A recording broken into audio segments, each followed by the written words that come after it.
নমস্কার, গল্পপাঠ চ্যানেলে আপনাদের সকলকে স্বাগত জানাই। আজ আবার একটি নতুন গল্প নিয়ে চলে এসেছি। আজকের গল্পের নাম ভূতের রাজা, লেখক হেমেন্দ্র কুমার রায়। গল্প পাঠে অর্পণ। গল্পটি মন দিয়ে শুনবেন ও কমেন্ট করে জানাবেন কেমন লাগলো। আর আপনাদের কাছে অনুরোধ, প্লিজ চ্যানেলটিকে সাবস্ক্রাইব করে পাশে থাকবেন, যাতে এরকম আরও নতুন নতুন গল্প নিয়ে আসতে পারি। তাহলে গল্পটা শুরু করা যাক। সরকারি কাজে বিদেশে থাকি, ছুটি নিয়ে দেশে ফিরছি। সাঁওতাল পরগনার যে জায়গায় আমার কর্মস্থল ছিল, সেখান থেকে রেল স্টেশনে যেতে হলে প্রায় 30 মাইলের ওপরে পথ পার হতে হবে। পাহাড়ি পথ, এক এক মাইল হচ্ছে 2-3 মাইলের ধাক্কা। তার উপরে রাতের বেলায় পথে বাঘ ভাল্লুকের সঙ্গে আলাপ হওয়ার সম্ভাবনাও কম নয়। সকালবেলা বেরুলেও মাঝপথে সন্ধ্যা হবেই, তখন একটা আশ্রয়ের দরকার। মাঝপথের কাছাকাছি স্থানীয় রাজার একটি শিকার কুঠি ছিল। রাজা বা তার বন্ধুরা শিকারে বেরুলে এই কুঠিই হতো তাদের প্রধান আস্তানা। রাজার ম্যানেজারের সঙ্গে আলাপ ছিল। তাকে গিয়ে অনুরোধ জানালুম শিকার কুঠিতে একটা রাতের জন্য আমাকে মাথা গোঁজবার জায়গা দিতে হবে। ম্যানেজার বললেন, এখন শিকারের সময় নয়, কুঠি তো খালিই পড়ে আছে। আপনি এক রাত কেন, 1 মাস থাকতে পারেন। এখনকার পুলিশ সুপারিনটেন্ডেন্ট টেলার সাহেবও আজ রাতটা সেখানে বিশ্রাম করবেন। কুঠিতে আরও ঘর আছে, আপনার থাকবার অসুবিধে হবে না। কিন্তু কিন্তু কি? কিন্তু আপনি সেখানে রাত কাটাতে পারবেন কি? কেন পারবো না? লোকের মুখে শুনি কুঠিতে নাকি অপদেবতার ভয় আছে। অপদেবতা? হ্যাঁ, অপদেবতা ছাড়া আর কি বলবো। কুঠির পাশেই শালবনের ভেতরে সাঁওতালদের এক ভুতুড়ে দেবতা আছে। সেই দেবতা নাকি ভূতের রাজা। তার ভয়ে সাঁওতালরা পর্যন্ত সন্ধ্যের পর ও পাড়া মাড়ায় না। তারা বলে তাদের দেবতা নাকি রাতের বেলায় কুঠির ভেতরে ঘুমোতে আসে। আমি হো হো করে হেসে উঠলুম, বললুম, বেশ তো, মানুষ হয়ে দেবতার সঙ্গে রাত্রিবাস করব, এটা তো মস্ত পুণ্যের কথা।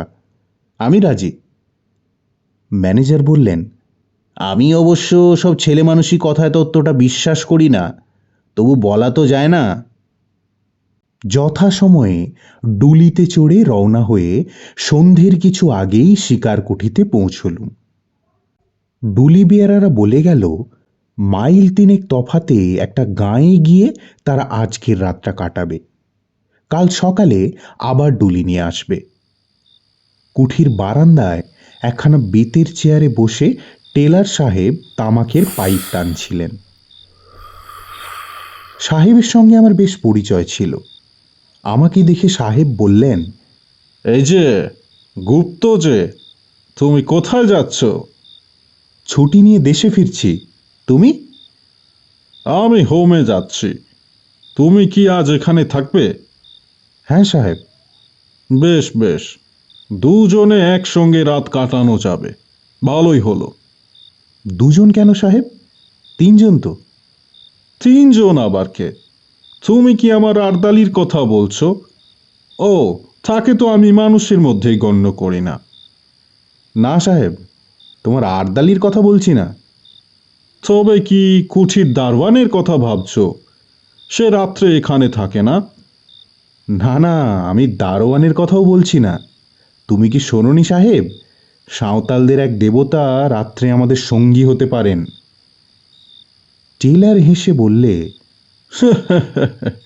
ওহো, শুনেছি বটে। তা সে রূপকথার এক বর্ণও আমি বিশ্বাস করি না। তুমি করো নাকি? করলে একলা এখানে রাত কাটাতে আসি? টেলার পাইপে 3-4টে টান মেরে বললে, দেখো গুপ্ত, সাঁওতালদের এই দেবতাটিকে আমি দেখিয়াছি। এমন বীভৎস দেবতা পৃথিবীতে আর 2টি নেই। তাকে দেখেই আমার ভারী পছন্দ হয়েছে। পছন্দ হয়েছে? হ্যাঁ, তাই ঠিক করেছি কাল যাবার সময় আমি তাকে সঙ্গে করে নিয়ে যাব। ইংল্যান্ডে আমার বাড়ির বৈঠকখানায় তাকে সাজিয়ে রেখে দেব। আমার বন্ধুরা তাকে দেখলে খুব তারিফ করবে। আমি হেসে বললুম, তাহলে বোঝা যাচ্ছে কাল থেকে দেবতার কুঠির ভেতরে শুতে আসবেন না। তবে এই বেলা তাকে একবার দর্শন করে আসি। তার আড্ডাটা কোথায়? টেলর আঙুল দিয়ে দেখিয়ে বলল, ওই যে ওইখানে, মিনিট খানেকের পথ। পায়ে পায়ে এগিয়ে গেলুম। কুঠির পাশেই অনেকগুলো শাল গাছ দল বেঁধে দাঁড়িয়ে আছে। তাদের ছায়ায় একটা পাথুরে ঢিপির উপরে মানুষের মতো উঁচু একটা মূর্তিকে দেখতে পেলুম। মূর্তিটা রং করা কাঠের। তার দেহ মাপে মানুষের মতোই বটে, কিন্তু তার মুখ দানবের মতো প্রকাণ্ড। আর সে মুখের ভাব কি ভয়ঙ্কর! দেখলেই বুকের কাছটা ছ্যাঁত ছ্যাঁত করতে থাকে। মাথার চুলগুলো সাপের মতন ঝুলছে, কান দুটো হাতির মতন, মুখখানা খানিক সিংহ আর খানিক ভাল্লুকের মতন। দুটো গোল গোল কাঁচের চোখ আগুনের মতো জ্বলছে। হাঁ করা বড় বড় দাঁতওয়ালা মুখের ভেতর থেকে রাঙা টকটকে লকলকে জিভের আধখানা বাইরে বেরিয়ে পড়ে ঝুলছে। কাঁধ ও মুন্ডের মাঝখানে গলাটা দেখলে মনে হয় কে যেন একটা লিকলিকে সরু বাখারির ওপরে মুখখানাকে বসিয়ে দিয়েছে। হাত দুখানা বাঘের থাবার মতো। কোমরের কাছ থেকে পা পর্যন্ত দেহের কোনো অঙ্গ দেখা যাচ্ছে না। কাঠকে খুদে আর কোনো অঙ্গই গড়া হয়নি। মূর্তির গায়ের রং আলকাতরার মতন কালো, আর মুখের রং খানিক সাদা, খানিক তামাটে, খানিক হলদে। ভাবলুম, এ মূর্তি যদি সত্যি সত্যি রাত্রে কুঠির ভেতর ঘুমোতে আসে, তাহলে আমাদের ঘুম এ জীবনে আর ভাঙবে কি? ধীরে ধীরে কুঠির দিকে ফিরে এলুম। টেলর পশ্চিম আকাশের দিকে তাকিয়ে কি দেখছিল। আমাকে দেখে সে বলল, গুপ্ত, খুব ঝড় বৃষ্টি আসছে, ওই দেখো। সত্য কথা। পশ্চিমের আকাশখানা আচম্বিতে ঠিক যেন কালো কোষ্টি পাথর হয়ে গেছে। ঝড় উঠতে আর দেরি নেই। ঝড় এসে সমস্ত অরণ্যকে জাগিয়ে দিয়ে গেছে। এখন বৃষ্টি পড়ছে মুষলধারে। অনেক রাত। টেলরের নিমন্ত্রণ নিয়ে তার সঙ্গে গল্প করতে করতে অনেকক্ষণ আগে ডিনার খেয়েছি। এখন টেলর তার ঘরে হয়তো দিব্যি আরামে নিদ্রা দিচ্ছে, কিন্তু আমার চোখে ঘুম নেই। ভূত টুত কিছু মানি না, তবু কেন জানি না মনটা কেমন খুঁত খুঁত করছে। রাজার সেই ম্যানেজারের কথাগুলো আর সাঁওতালি দেবতার সেই ভয়ানক মুখখানা মনের ভেতর দিয়ে ক্রমাগত আনাগোনা করছে। যত তাদের ভুলবার চেষ্টা করি আজে বাজে নানান কথা ভেবে, তত তারা মনের ওপর চেপে বসে, নরম মাটির ওপরে ভারী পায়ের দাগের মতো। বাইরে বৃষ্টি ঝরছে, ঝমঝম রমরম।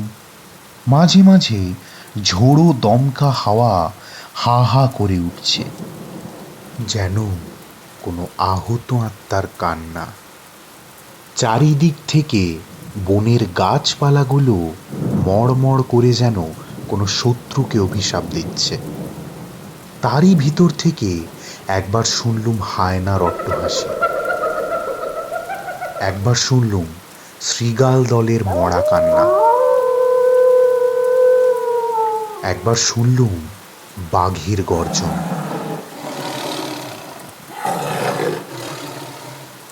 হঠাৎ আমার দরজার উপর দুম দুম করে আঘাত হলো। ধড়মড় করে আমি বিছানার উপর উঠে বসলুম। সে কি আসছে? দরজার উপরে আর কোনো আঘাত হলো না। ঝোড়ো হাওয়ার ঝাপটায় দরজা নড়ে উঠেছে নিশ্চয়ই। নিজের কাপুরুষতার জন্য মনে মনে নিজেই লজ্জিত হয়ে আবার শুয়ে পড়বার চেষ্টা করছি, এমন সময় বাইরে থেকে ক্ষণক্ষণে ঝাঁঝালো গলায় গান শুনলুম। লেগো বড় ধীরিক সেদিন কান্টা বাড়ি মাকাবার, লেগো বড় ধীরিক সেদিন কান্টা বাড়ি মাকাবার। এ তো সাঁওতালি ভাষা, নিশ্চয়ই কোনো সাঁওতাল গান গাইছে। কিন্তু এত রাত্রে এমন ঝড় বাদলে এই হিংস্র জন্তু ভরা গভীর অরণ্যের মধ্যে কে সাঁওতাল মনের আনন্দে শখ করে গান গাইতে আসবে? আবার দরজার উপরে ঘন ঘন আঘাত হলো, এবার আরো জোরে। আমার সমস্ত শরীর রোমাঞ্চিত হয়ে উঠল। এ তো ঝড়ের ধাক্কা নয়, এই যে সত্যি সত্যি কি দরজা ঠেলছে। তবে সে কি এসেছে? আবার গান শুনলুম। এবারে আমার খুব কাছে, একেবারে কুঠির বারান্দার উপরে সেই তীব্র ক্ষণক্ষণে গলার গান। লেগো বড় ধীরিক সেদিন কান্টা বাড়ি মাকাবার, লেগো বড় ধীরিক সেদিন কান্টা বাড়ি মাকাবার। হঠাৎ উল্টো বিপদ। কুঠির ভেতরের দিককার দরজাতেও ঘন ঘন আঘাত। ভিতরে বাহিরে বিপদ দেখে প্রায় যখন হাল ছেড়ে দিতে বসেছি, এমনি সময় শুনলুম, গুপ্ত, গুপ্ত, ভগবানের দোহাই, খোলো, দরজা খোলো শিগগির। এই তো টেলারের গলা। বাঁচলুম। তাড়াতাড়ি উঠে দরজা খুলে দিলুম। টেলার হুড়মুড় করে ঘরের ভেতর ঢুকে পড়ল। তার চোখ মুখ পাগলের মতো, তার হাতে বন্দুক। আমি তাকে দু হাতে চেপে ধরে বললুম, মিস্টার টেলার, হয়েছে কি? এত রাত্রে কি দরকার তোমার? টেলার দেওয়ালে ঠেসান দিয়ে দাঁড়িয়ে দাঁড়িয়ে বললে, গুপ্ত, আমার ঘরের দরজায় ক্রমাগত কে লাথি মারছে আর গান গাইছে। তুমি কি আমার ঘরের দরজায় গিয়ে আমাকে ডাকছিলে? আমি বললুম, না না, আমি আমার বিছানা ছেড়ে এক পাও নড়িনি। কিন্তু আমার ঘরের দরজাতেও কি যে ধাক্কা মারছে আর গান গাইছে, ওই শোনো। দুম দুম করে আমার ঘরের দরজায় আবার দুবার প্রচণ্ড আঘাত হলো। সঙ্গে সঙ্গে সেই গান। লেগো বুড়ো ধীরিক সেদিন কান্টা বাড়ি মাকাবার। আচমকা আবার একটা ঝড়ের ঝাপটা এসে দরজা জানলার উপর আছড়ে পড়ল, এবং সঙ্গে সঙ্গে বিদ্যুতের আলোকে স্পষ্ট দেখলুম বারান্দার ওপরে কার একটা জীবন্ত ছায়ামূর্তি দাঁড়িয়ে রয়েছে। কেউ ওই কি সেই যে প্রতি রাত্রি এখানে ঘুমোতে আসে? আমার মাথার চুলগুলো যেন খাড়া হয়ে উঠল। টেলারের বন্দুক গর্জে উঠল। সঙ্গে সঙ্গে ছায়ামূর্তিটা সাঁত করে বারান্দার এক পাশে আমাদের চোখের আড়ালে সরে গেল। টেলার চেঁচিয়ে উঠল, গুপ্ত, গুপ্ত, জানলা বন্ধ করে দাও, জানলা বন্ধ করে দাও। পা চলতে চাইছিল না, কিন্তু পাছে টেলার মনে করে বাঙালি কাপুরুষ। সেই ভয়ে নিজের সমস্ত দুর্বলতাকে দমন করে আমি জানলার পাল্লা দুটো আবার বন্ধ করে দিলুম। টেলার টলতে টলতে আমার বিছানার ওপর বসে পড়ল। গুপ্ত, কিছু মনে করো না, আমি আজ তোমার সঙ্গে তোমার বিছানাতেই রাত কাটাবো। বাইরে আবার কি গান গাইলে। লেগো বুড়ো ধীরিক সেদিন কান্টা বাড়ি মাকাবার। সকালবেলা, কিন্তু তখনও সমানভাবে বৃষ্টি ঝরছে আর ঝরছেই। আস্তে আস্তে দরজা খুলে বারান্দায় এসে দাঁড়ালুম। সারা আকাশখানা যেন কালো মেঘের ঘেরাটোপ দিয়ে ঢাকা। সূর্যকে যেন আজ কোনো অন্ধকার রাহু গ্রাস করে ফেলেছে। যতদূর নজর চলে খালি দেখা যায় অগণ্য শ্যামল তরুর বিরাট সভা আর শৈলমালার গর্বোন্নত শিখর, এবং তারই ভিতরে এসে পড়ছে তীরের চকচকে ফলার মতো বৃষ্টির অশ্রান্ত ধারাগুলো। কোথাও পশু পাখি কীটপতঙ্গ কিংবা কোনো জীবের চিহ্ন পর্যন্ত নেই। পথের উপর দিয়ে ক্রুদ্ধ জলস্রোত যেন কোনো অদৃশ্য শত্রুকে আক্রমণ করতে ছুটে চলেছে। হঠাৎ বারান্দার এক কোণে চোখ গেল। কাপড় মুড়ি দিয়ে কে একজন শুয়ে রয়েছে। কাছে গিয়ে ডাকলুম, এই, কে তুই? বার কয়েক ডাকাডাকির পর কাপড়ের ভেতর থেকে একখানা সাঁওতালি মুখ বেরুলো। কে তুই? আমি ঠাকুরের পূজারী। ঠাকুর? কে ঠাকুর? যিনি এই শালবনে থাকেন। এখানে কি করছিস? ঠাকুর রোজ রাত্রিরে এখানে ঘুমোতে আসেন, তাই আমিও তার সঙ্গে আসি। কাল রাত্রে তাহলে তুই দরজা ঠেলছিলি? আমিও ঠেলছিলুম, ঠাকুরও ঠেলছিলেন। আর গান গাইছিল কে? আগে আমি। এমন সময় টেলারও ঘরের ভেতর থেকে বেরিয়ে এলো। তাকে সব কথা খুলে বললুম। টেলার তো শুনেই মহা খাপ্পা। ঘুষি পাকিয়ে পুরুতের দিকে ছুটে যাওয়া মাত্র সে এক লাফে বারান্দার রেলিং টপকে বাইরে পড়ে বনের ভেতর অদৃশ্য হয়ে গেল। টেলার বললে, রাস্কেলকে ধরতে পারলে একেবারে দেখিয়ে দিতুম। ওফ, সারা রাত কি অশান্তিতেই কেটেছে। আমি বললুম, যাক, যা হবার তা হয়েই গেছে।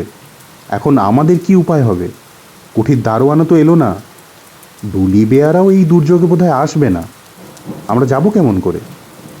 টেলার বললে, আমাকে যেমন করেই হোক আজ যেতে হবে। বোম্বে যাবার টিকিট পর্যন্ত আমি কিনে ফেলেছি। উপায় থাকলে তোমাকেও আমি স্টেশন পর্যন্ত পৌঁছে দিতুম, কিন্তু আমার 2 সিটার গাড়ি, আমি আর আমার আর্দালি। তুমি, তোমার চাকর আর তোমার মালপত্র অতটুকু গাড়িতে ধরবে না। কাজে তোমাকে এখানে ফেলে রেখেই আমায় যেতে হবে। আর্দালি! টেলারের আর্দালি এসে সেলাম করলে। টেলার বললে, আমার মালপত্র সব গুছিয়ে নিয়ে গাড়িতে তোলো, তারপর শালবন থেকে সেই কাঠের পুতুলটাকে তুলে নিয়ে এসো। আমি বললুম, তুমি কি সত্যি সত্যি ওই পুতুলটাকে ইংল্যান্ডে নিয়ে যেতে চাও? টেলার বললে, নিশ্চয়, আমার যে কথা সেই কাজ। আবার রাত এলো। বৃষ্টি এখনো থামেনি। আমি এখনো উঠিতে বন্দি হয়ে আছি। টেলার চলে গেছে এবং যাবার সময় সাঁওতালদের ভূতের রাজাকেও সঙ্গে করে নিয়ে গেছে। সে আর এই কুঠির ভেতরে ঘুমোতে আসবে না। চোখে ঘুম আসছিল না। একখানা ইংরেজি নভেল বার করে পড়তে বসলুম। ঘণ্টা দেড়েক পরে তন্দ্রার আবেশ এলো। আলোটা কমিয়ে দিয়ে শয়নের উপক্রম করছি, এমন সময় শুনলুম বাইরে সিঁড়ির ওপরে আওয়াজ হলো। ঠিক যেন কাঠের আওয়াজ। ঠক ঠক করতে করতে আওয়াজটা আমার ঘরের কাছ বরাবর এলো। তারপর দরজার উপরে শুনলুম ধাক্কার পর ধাক্কা। কি আপদ! টেলার তো পুতুলটাকে নিয়ে কোন সকালে বিদেয় হয়েছে। এ আবার কে জ্বালাতে এলো? নিশ্চয়ই সে সাঁওতাল পুরুত বেটা। সে হতভাগা রোজ রাত্রে এইখানে আরাম করে ঘুমোয় আর চারিদিকে রটিয়ে দেয় কুঠির ভিতরে ভূতের রাজা শুতে আসেন। ধাক্কার জোর ক্রমেই বেড়ে চলল। একবার ভাবলুম দরজা খুলে পুরুতটাকে লাথি মেরে তাড়িয়ে দিই। তারপরেই মনে হলো সে কাজটা ঠিক হবে না। এই দুর্যোগে বিজন জঙ্গলের ভেতরে রাত্রে একলা আমি এখানে আছি। যদি কোনো দুষ্টু লোক কুমতলবে এসে থাকে। বন্দুকটা নিয়ে দরজার কাছে গিয়ে দাঁড়ালুম। দরজার এক জায়গায় একটা ছেঁদা ছিল। বন্দুকের নলটা সেইখানে রেখে চেঁচিয়ে বললুম, কে আছো, চলে যাও, নইলে আমি এক্ষুনি বন্দুক ছুড়ব। কোনো জবাব নেই।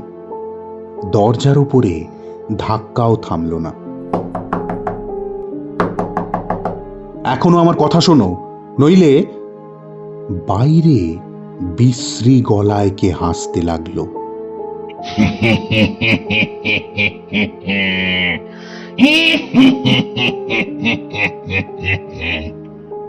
আমি বন্দুকের ঘোড়া টিপলুম। সঙ্গে সঙ্গে দরজার উপরে ধাক্কাও থেমে গেল। ঠক ঠক করে একটা আওয়াজ ঘরের কাছ থেকে দূরে সরে যেতে লাগলো। তারপর কুঠির সিঁড়ির উপরে শব্দ শুনলুম। খানিক পরে অনেক দূর থেকে আবার সেই বিশ্রী হাসি শোনা গেল।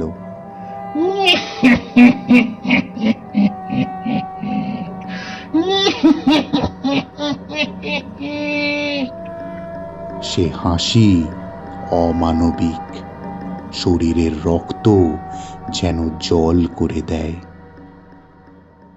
শেষ রাত্রে বৃষ্টি ধরে গেল।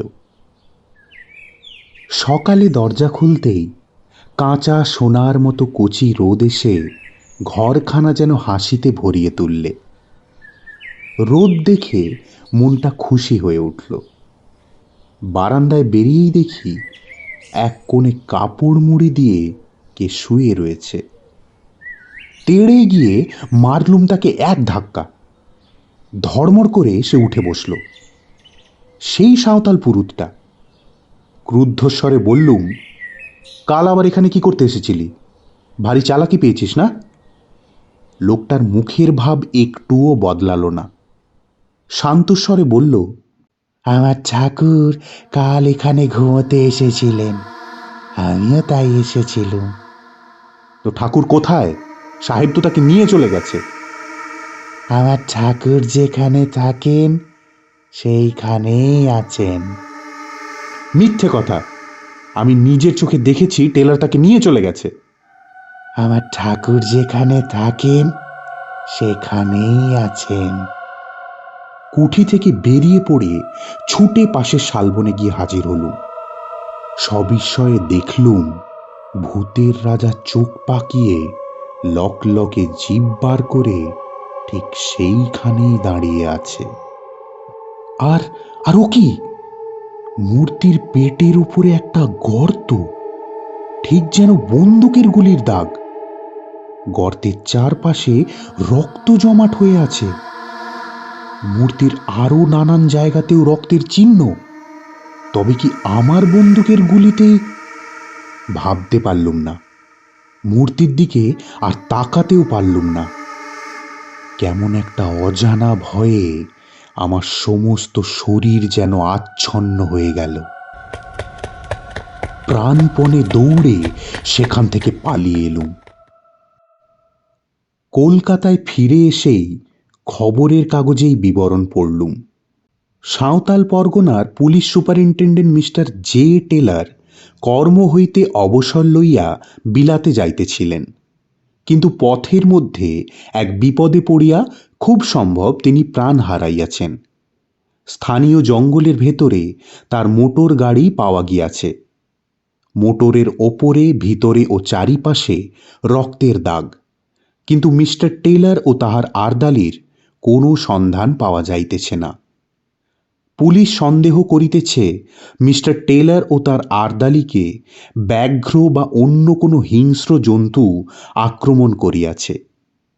নিকটস্থ জঙ্গলে এক নরখাদক ব্যাঘ্রেরও খোঁজ পাওয়া গিয়াছে।